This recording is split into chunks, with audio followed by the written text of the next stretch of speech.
सदस्यों एवं कार्यकर्तागण, आज आप लोग उत्तर प्रदेश में विधानसभा के लिए हो रहे आम चुनाव में कोरोना नियमों का पालन करते हुए अपनी पार्टी के प्रयागराज मंडल के उम्मीदवारों के समर्थन में मुझे सुनने के लिए यहाँ भारी संख्या में इकट्ठा हुए हैं, तो उसके लिए मैं आप सभी लोगों का हार्दिक दिल से आभार प्रकट करती हूँ। और अब मैं सबसे पहले अपनी पार्टी के संबंध में ये कहना चाहूँगी कि हमारी पार्टी ये चुनाव उत्तर प्रदेश की सभी विधानसभा सीटों पर अकेले अपने बलबूते पर ही पूरी तैयारी दमदारी के साथ यहाँ सन 2007 की ही तरह फिर से अपनी पार्टी की पूर्ण बहुमत की सरकार बनाने के लिए लड़ रही है, ताकि आपको वर्तमान में भाजपा के चल रहे जातिवादी, संकीर्ण, अहंकारी व तानाशाही वाले शासन से मुक्ति मिल सके। इसके साथ ही हमारी पार्टी ने पूर्व की तरह इस चुनाव में भी बीएसपी से जुड़ने की तादाद को ध्यान में रखकर फिर उसी अनुपात में ही यहाँ सर्व समाज के लोगों को टिकट भी दिए हैं। और अभी चुनाव में आप लोगों को अपना वोट कांग्रेस, बीजेपी, सपा व अन्य विरोधी पार्टियों को न देकर केवल अपनी एकमात्र हितैषी पार्टी बहुजन समाज पार्टी को ही देना क्यों जरूरी है, इसे आप लोगों को समझना होगा।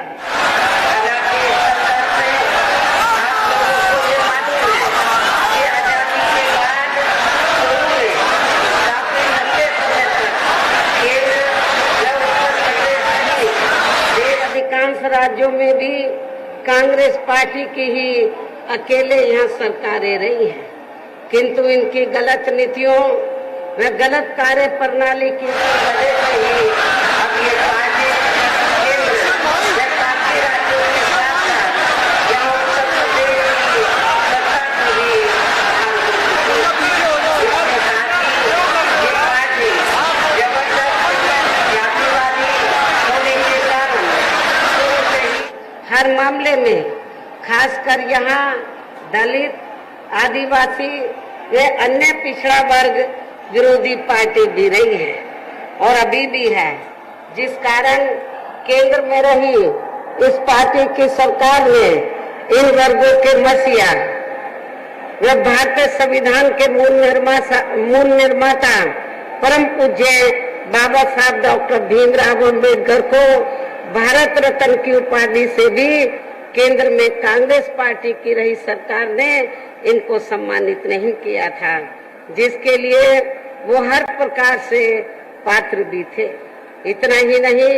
बल्कि इनकी मूवमेंट को आगे बढ़ाने के लिए अपनी पूरी जिंदगी समर्पित करने वाले मान्यवर श्री कांशीराम जी के देहांत होने पर भी केंद्र में उस समय इसी कांग्रेस पार्टी की रही सरकार ने उनके सम्मान में एक दिन के लिए भी राष्ट्र शोक घोषित नहीं किया था, तथा न ही इस पार्टी की रही सरकार ने पिछड़े वर्ग की आरक्षण संबंधी मंडल कमीशन की रिपोर्ट को भी लागू किया था, जिससे फिर बीएसपी ने अपने कड़े संघर्ष व अथक प्रयासों से केंद्र में रही उस समय श्री बीपी सिंह की सरकार से ही लागू कराया था। साथ ही इसी सरकार ने ही बाबा साहब डॉक्टर भीमराव अम्बेडकर को भी भारत रत्न की उपाधि से सम्मानित किया गया था। लेकिन अब केंद्र व अधिकांश राज्यों की भी सत्ता से बाहर होने पर यही कांग्रेस पार्टी खासकर दलितों, आदिवासियों व अन्य पिछड़े वर्गों के वोटों की खातिर आए दिन किस्म किस्म की नाटकबाजी करती रहती है, जबकि इन वर्गों के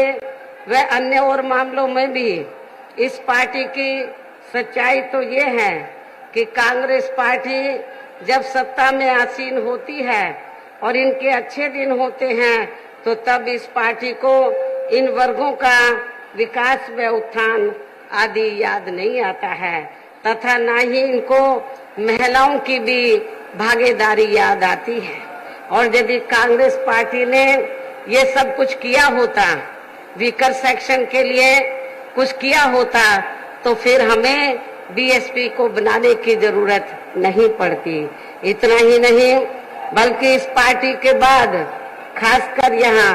सपा व बीजेपी आदि की बनी सरकार में भी यूपी की जनता अधिकांश मामलों में काफी ज्यादा दुखी रही है। सपा की सरकार में तो ज्यादातर यहाँ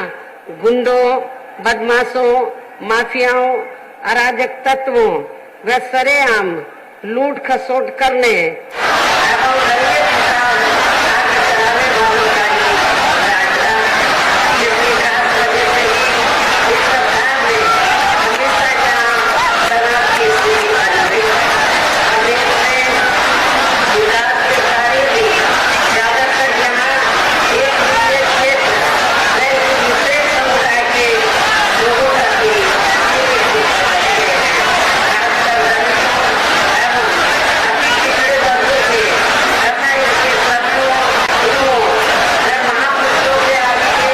तो अधिकांश हमें इनका जातिवादी रवैया ही देखने के लिए मिला है, जिसके अनेकों उदाहरण हैं। जैसे श्री अखिलेश यादव की सपा सरकार ने ही प्रदेश में एससी व एसटी का सरकारी ठेकों में आरक्षण खत्म कर दिया था, जिसकी देश में पहली बार यह व्यवस्था बीएसपी की सरकार में ही की गई थी। संसद में सपा ने एससी व एसटी का पदोन्नति में आरक्षण का बिल फाड़ दिया था तथा फिर उसे पास भी नहीं होने दिया था। साथ ही मान्य कोर्ट के निर्णय की आड़ में एससी व एसटी के कर्मचारियों का गलत तरीके से डिमोशन भी कर दिया गया। सपा सरकार ने ही एससी व एसटी के छात्रों का विदेश जाकर पढ़ाई करने की योजना को खत्म कर दिया। एससी व एसटी के छात्रों का शून्य शुल्क पर प्रवेश समाप्त कर दिया गया। इसके साथ ही इन वर्गों के छात्रों की शुल्क प्रतिपूर्ति पर 60% की बाध्यता लगाकर उनकी छात्रवृत्ति रोकने का भी काम सपा सरकार में किया गया। इसी सपा सरकार ने सरकारी भूमि आवंटन में एससी व एसटी को मिलने वाली प्राथमिकता को खत्म कर दिया गया। साथ ही यही सरकार एससी व एसटी की भूमि खरीदने को लेकर नया संशोधन नियम लेकर आई, जिसमें बिना डीएम की अनुमति के कोई भी उनकी जमीन को खरीद सकता है, ताकि फिर इन वर्गों के लोगों की जमीन को आसानी से हथियाया जा सके। ऐसे अनेकों और भी इन्होंने विरोधी फैसले लिए। इसके अलावा दलित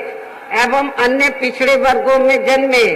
इनके महान संतों, गुरुओं व महापुरुषों आदि के सम्मान में हमारी सरकार ने जनहित की अनेकों योजनाओं के जो नाम रखे थे, साथ ही नए बनाए गए जिलों, यूनिवर्सिटी व पार्क आदि के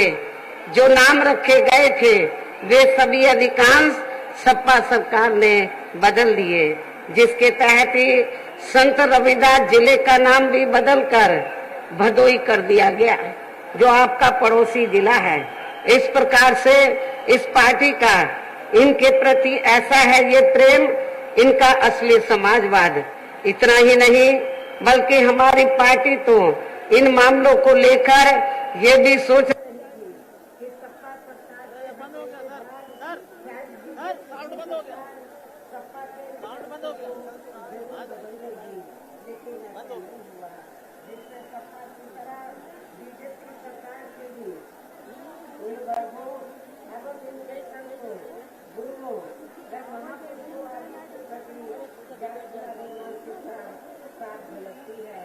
बीजेपी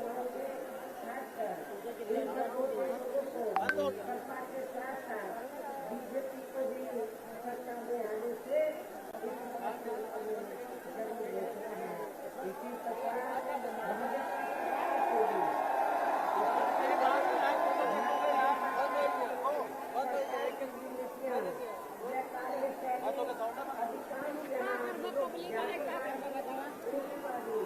एवं आरएसएस के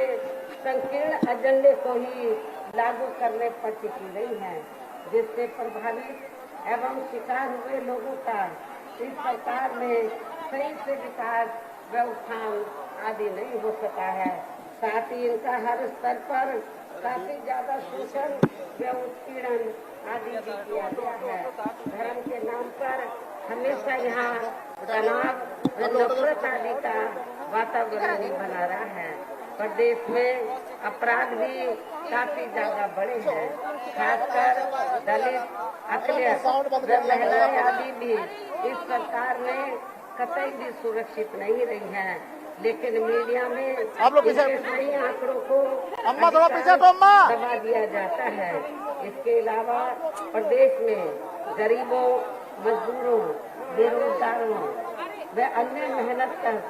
लोगों के साथ साथ दलितों, आदिवासियों, अन्य पिछड़े वर्गों, अन्य धार्मिक अल्पसंख्यक समाज के लोगों के हित में कल्याण के लिए वर्षों से जो भी यहाँ सरकारी योजनाएं चल रही थी, तो उनका भी इन्हें वर्तमान भाजपा सरकार में पूरा लाभ नहीं मिल पा रहा है। साथ ही दलितों व पिछड़ों को भी अब आरक्षण का पूरा लाभ नहीं मिल पा रहा है, क्योंकि अभी सरकार वर्तमान भाजपा सरकार में ज्यादातर सरकारी कार्य प्राइवेट सेक्टर के जरिए ही कराए जा रहे हैं, जिसमें इनके लिए आरक्षण की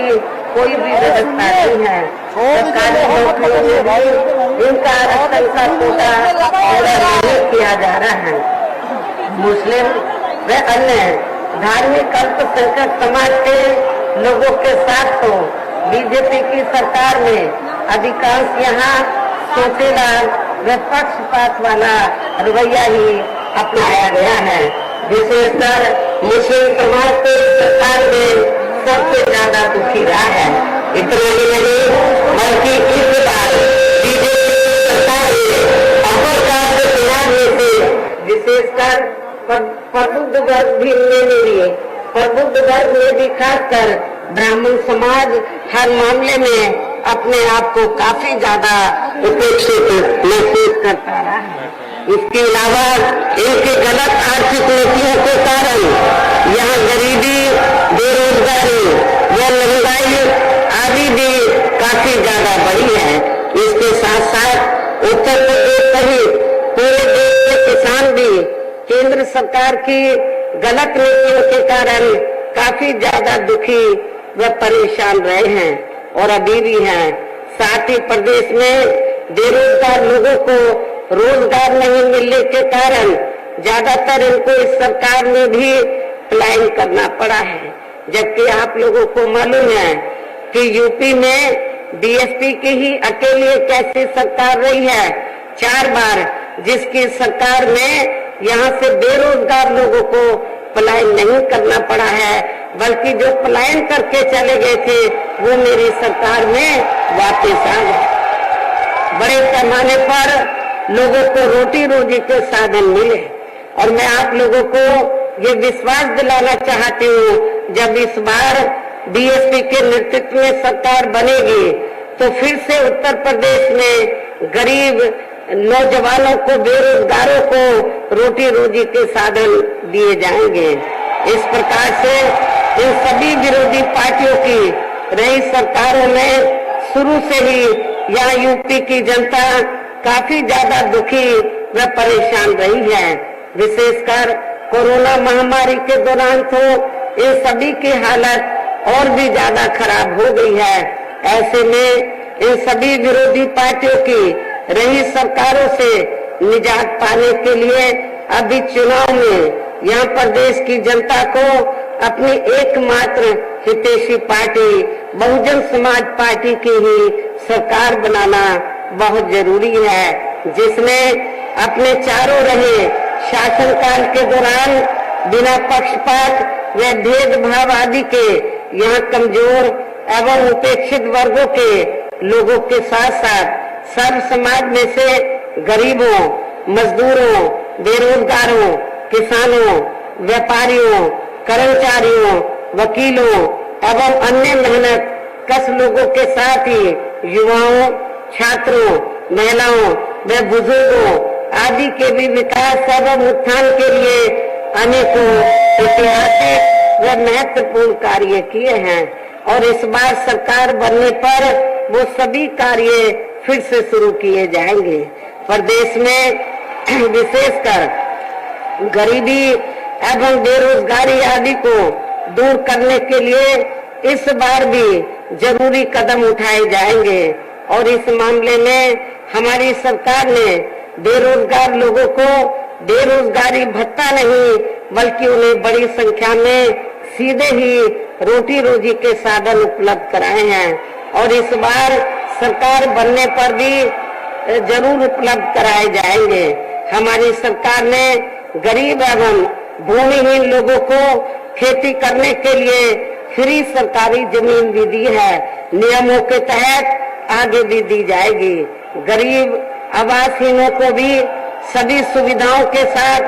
फिर से 2 कमरों के पक्के मकान भी फ्री में बनाकर दिए जाएंगे। इस प्रकार से अनेकों और भी कार्य किए जाएंगे। डॉक्टर अंबेडकर ग्राम विकास योजना के तहत देहातों का और मान्यवर श्री कांशीराम जी शहरी समग्र विकास योजना के तहत शहरों का भी काफी विकास किया गया है, ये भी आप लोगों को मालूम है। इस मामले में प्राथमिकता पहले उन देहातों व शहरों की बस्तियों को दी गई है जहां पर अधिकांश गरीब एवं बेरोजगार लोग निवास करते हैं और इस बार सरकार बनने पर ये कार्य आगे भी किए जाएंगे। इन कार्यों के साथ साथ किसानों को भी किसी भी मामले में निराश नहीं होने दिया जाएगा। इतना ही नहीं बल्कि बीएसपी की रही सरकार में ही दलित एवं अन्य पिछड़े वर्गों में जन्मे अपने महान संतों, गुरुओं व महापुरुषों आदि को भी विभिन्न रूपों में पूरा आदर सम्मान दिया गया है और आगे भी इनके सम्मान में कोई भी कमी नहीं आने दी जाएगी। इसके अलावा आपके प्रयागराज मंडल की जो भी यहाँ स्थानीय समस्याएं होंगी तो उन्हें भी दूर करने का पूरा प्रयास किया जाएगा। इसके साथ साथ केंद्र व यूपी सरकार के भी विवादित नियमों व कानूनों को यहाँ लागू नहीं होने दिया जाएगा। इसके साथ ही बीएसपी की सरकार बनने पर यहाँ बीजेपी व सपा आदि के शासन काल की तरह कानून व्यवस्था को किसी भी कीमत पर खराब व लचर नहीं होने दिया जाएगा तथा हर स्तर पर यह कानून द्वारा कानून का राज ही कायम किया जाएगा। जाति व धर्म के आधार पर यह लोगों का किसी भी प्रकार से शोषण व उत्पीड़न आदि नहीं होने दिया जाएगा, जैसा कि वर्तमान भाजपा सरकार में हो रहा है। खासकर कानून व्यवस्था को बेहतरीन बनाने के लिए विशेष अभियान के तहत व दलगत राजनीति से ऊपर उठकर यहाँ गुंडों, बदमाशों, माफियाओं व अन्य आपराधिक एवं अराजक तत्वों को भी जेल की सलाखों में भेजा जाएगा, जहां मेरी सरकार में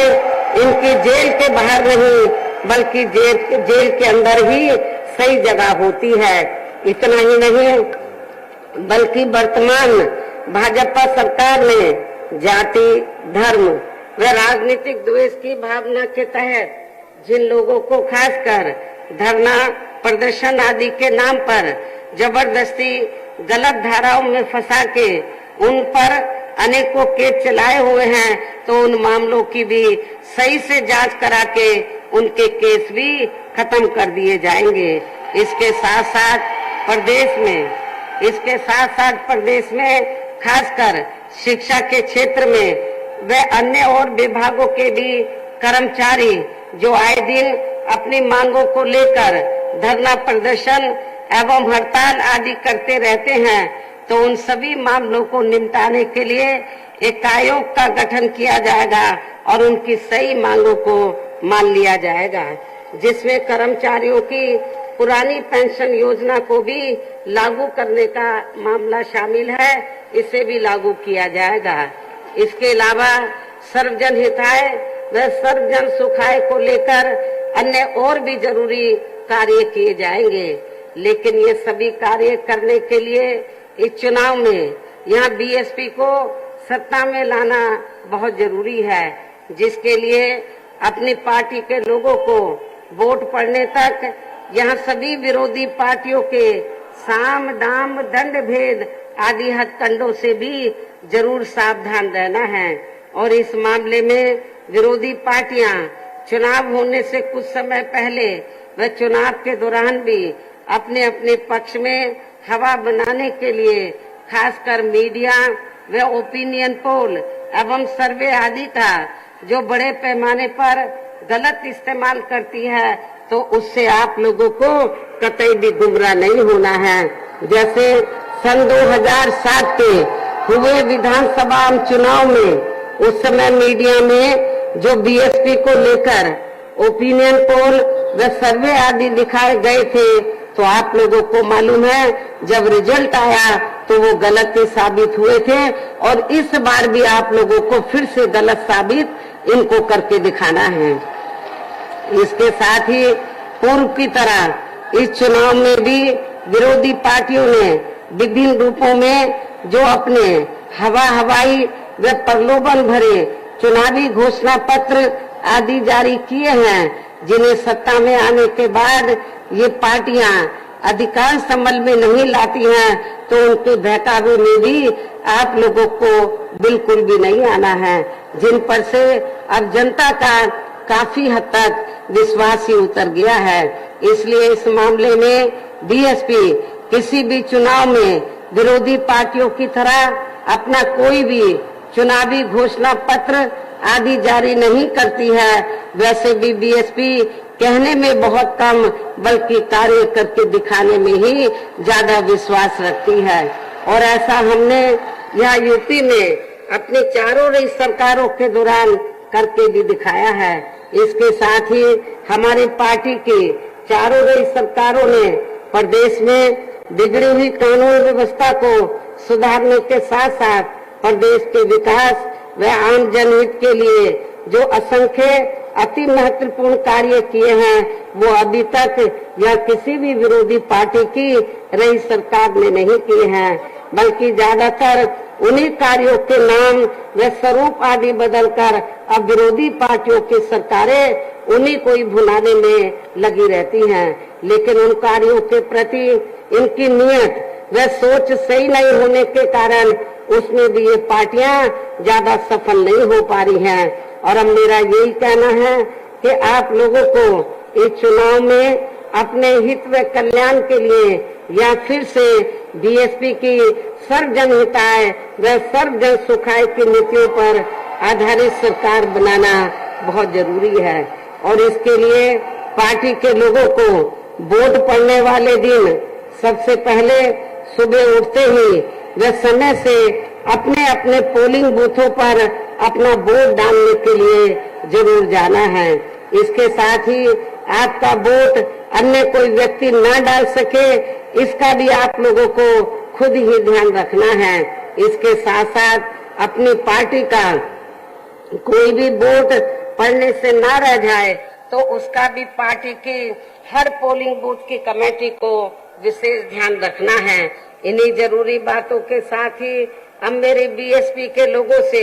यही अपील है कि पार्टी ने यहाँ के प्रयागराज मंडल में जिन भी विधानसभा की सीटों पर अपने उम्मीदवारों को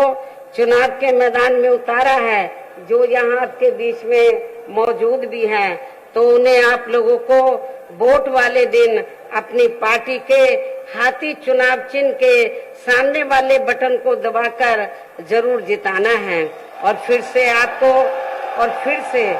आपको यहाँ सन 2007 की तरह ही बीएसपी की अपनी पूर्ण बहुमत की सरकार जरूर बनाना है। तभी फिर प्रदेश में अमन चैन कायम होने के साथ साथ यहाँ सभी धर्मों व वर्गों के लोगों का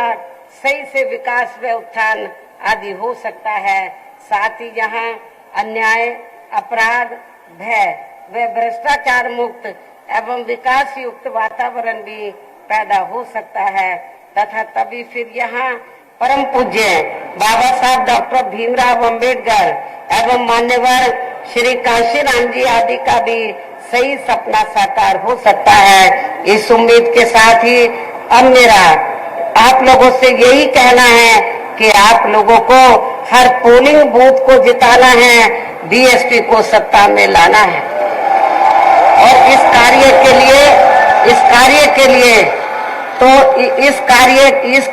के लिए जैसा कि मैंने आप लोगों को 9 जनवरी की मीटिंग में जब यूपी स्टेट की मीटिंग बुलाई थी तो मैंने कहा था, जिसमें विधानसभा के अध्यक्ष भी थे, तो मैंने इनको ये कहा था इस चुनाव में सबसे बड़ा रोल जो है विधानसभा की कमेटी का है, सेक्टर का है, पोलिंग बूथ की कमेटी का है। तो और इनको ही अपने अपने विधानसभा से बीएसपी के उम्मीदवारों को जिताना है और रात दिन मेहनत करके जो विधानसभा की कमेटी है, पोलिंग बूथ की कमेटी है, तो उनकी अहम भूमिका होगी अपने कैंडिडेट को जिताने के लिए। मैंने ये भी कहा था कि जब बीएसपी का कैंडिडेट जिस भी विधानसभा से जीत कर आएगा तो उसका क्रेडिट वहाँ के पार्टी के बड़े बड़े नेताओं को नहीं बल्कि विधानसभा की कमेटी को, सेक्टर और पोलिंग बूथ की कमेटी को ही दिया जाएगा। मुझे पूरा भरोसा है कि हर विधानसभा की कमेटी आपके मंडल में, प्रत्येक विधानसभा की कमेटी, सेक्टर और पोलिंग बूथ की कमेटी, खासतौर से पोलिंग बूथ की कमेटी मोहल्ले मोहल्ले में जाकर तो सर्व समाज के लोगों को तैयार करके अपने कैंडिडेट को जिताने का पूरा ये कमेटी प्रयास करेगी। वैसे आज आप लोगों के जोश को देखकर मुझे ऐसा लग रहा है कि आप लोग बीएसपी के नेतृत्व में अपनी 5वीं बार सरकार जरूर बनाएंगे। इस बार अपनी 5वीं बार सरकार जरूर बनाएंगे और इस बार 5वीं बार सरकार बनाने के साथ साथ अपनी बहन जी को 5वीं बार यूपी का मुख्यमंत्री भी जरूर बनाएंगे। इतना ही नहीं बल्कि आज आप लोगों की इस अपार भीड़ के जोश को भी देखकर मुझे ऐसा लग रहा है कि जो लोग बीएसपी को दगा देकर गए हैं, धोखा देकर गए हैं और अब वे सपा के टिकट पर विधानसभा का चुनाव लड़ रहे हैं, जिसमें आपके जिला कौशाम्बी की ऐसी सीट का एक इंद्र देवता से भी बड़ा देवता शामिल है। तो उन सभी की आज से लेकर, वैसे आप लोगों की भीड़ को देखकर, तो उन सभी की आज से लेकर वोटों की गिनती होने तक मुझे पूरा भरोसा उनकी नींद जरूर उड़ जाएगी और फिर इस किस्म के स्वार्थी व दगाबाज लोग इस बार ये चुनाव बुरी तरह से जरूर हार जाएंगे। इस विश्वास के साथ ही अब मैं प्रयागराज मंडल के अंतर्गत आने वाले जिला कौशाम्बी, जिला फतेहपुर, जिला प्रतापगढ़ व जिला प्रयागराज के पार्टी के लोगों से पुनः ये पुरजोर अपील करती हूँ कि वे इस पूरे मंडल में अपनी पार्टी के सभी उम्मीदवारों को रिकॉर्ड तोड़ वोटों के अंतर से ये चुनाव जरूर जिताएंगे। इस उम्मीद के साथ ही अब मैं अपनी बात यही समाप्त करती हूँ। जय भीम, जय भारत।